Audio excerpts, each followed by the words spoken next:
안녕하십니까. 여러분은 정부기관에서 나온 고압적인 공무원들의 자세에 부당함을 느껴보신 적이 있으십니까? 오늘은 제가 거만한 노동청 간부와 실제로 경험한 사례를 소개해드리고 이런 상황에서 우리가 어떻게 대처를 하는 것이 바람직한지 함께 생각해 보겠습니다. 몇 년 전 한 고객으로부터 황급한 전화가 걸려왔습니다. 연방노동청에서 여러 명의 감독관들이 불시에 방문해서 200여 명의 직원들을 일일이 인터뷰하고 있고 여러 서류를 요구하는데 어떻게 해야 하느냐는 다급한 질문이었습니다.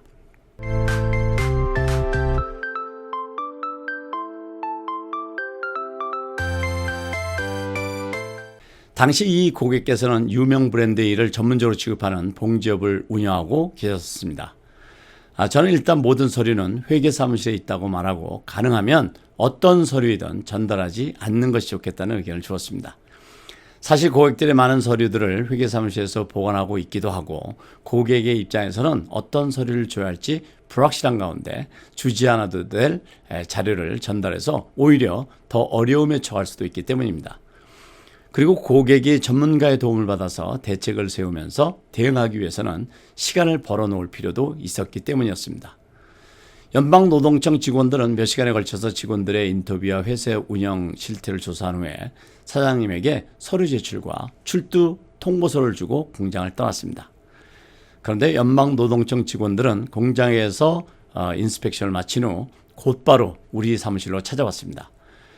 연방노동청 직원 4명의 배지를 보여주면서 우리 사무실로 들어서자 직원들은 놀라서 저에게 인터컴으로 연락했습니다.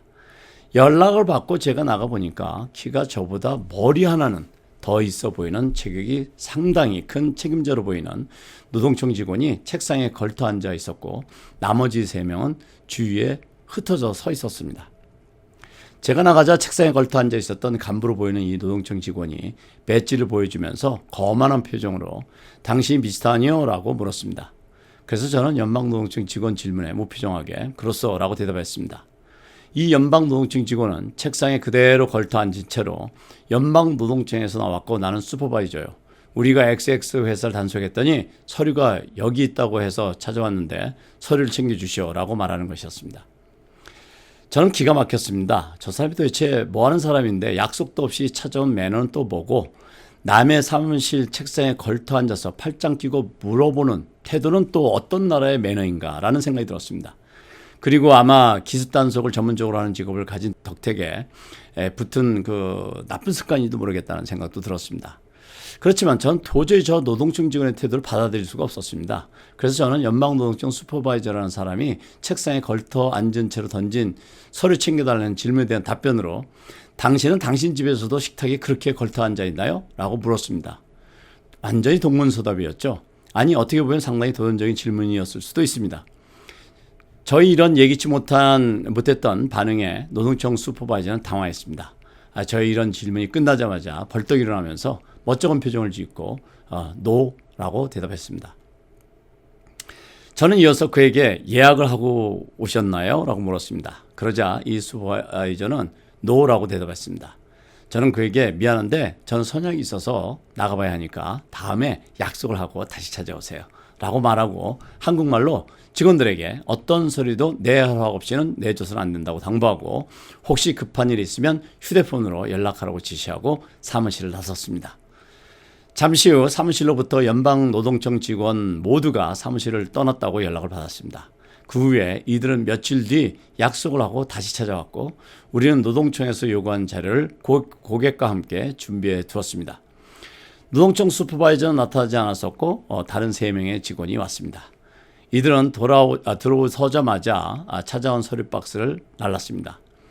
저는 이들을 불러세웠습니다. 그리고 저는 노동청 직원들에게 이 서류를 가져가려면 영수증을 쓰고 가져가라고 말했습니다.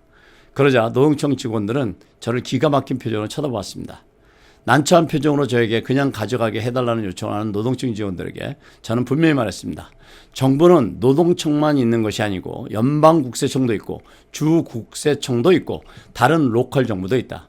만약 당신들이 이 서류를 가져갔다가 무슨 일로이든 잃어버린다면 우리는 어떻게 하란 말인가? 영수증을 반드시 만들어주고 가져가든지 아니면 서류를 여기서 보고 가든지 선택하세요. 라고 말했습니다.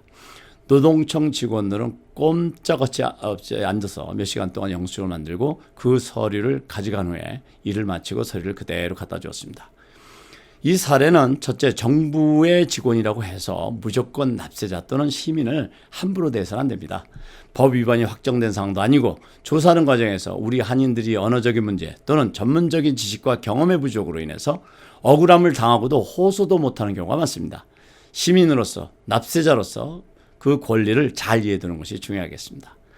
두 번째는 영장도 또 어떤 사전 통보도 없이 배지만 보여주고 무조건 서류를 챙겨가려는 자세는 잘못된 자세입니다.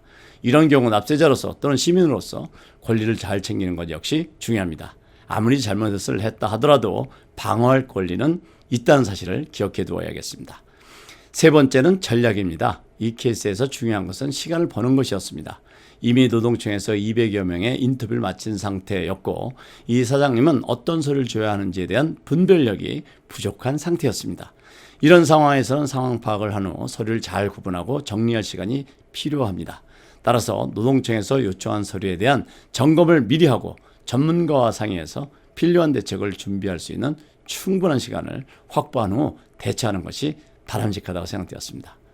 오늘 소개한 사례에 대한 오해는 없으시기 바랍니다. 많은 공무원들은 자신들의 임무에 충실하고 그들의 고객인 시민들에게 고압적인 자세보다는 친절하고 도움을 주려는 공무원들이 훨씬 더 많다는 사실입니다. 따라서 이런 사례로 성실하게 본인의 임무에 충실한 모든 공무원들을 매도하는 것은 경계하겠습니다. 오늘은 수년 전 제가 실제로 겪었던 사례를 통해서 공무원의 부당한 처세에 어떻게 대처하는 것이 좋은지 이해해 보았습니다. 오늘은 여기까지입니다. 감사합니다. 요즘에 재정관리 어떻게 잘하고 계십니까? 아하, 여기저기 막 흩어져 있는 내 돈들 누가 딱 보기 쉽게 정리해 주면 좋겠는데 쉽지 않으시죠? 그렇죠? 실시간으로 싹 정리해 주는 아주 똑똑한 재정관리 비서 BCPI 한번 이용해 보시면 어떠실까요? 아주 간단합니다.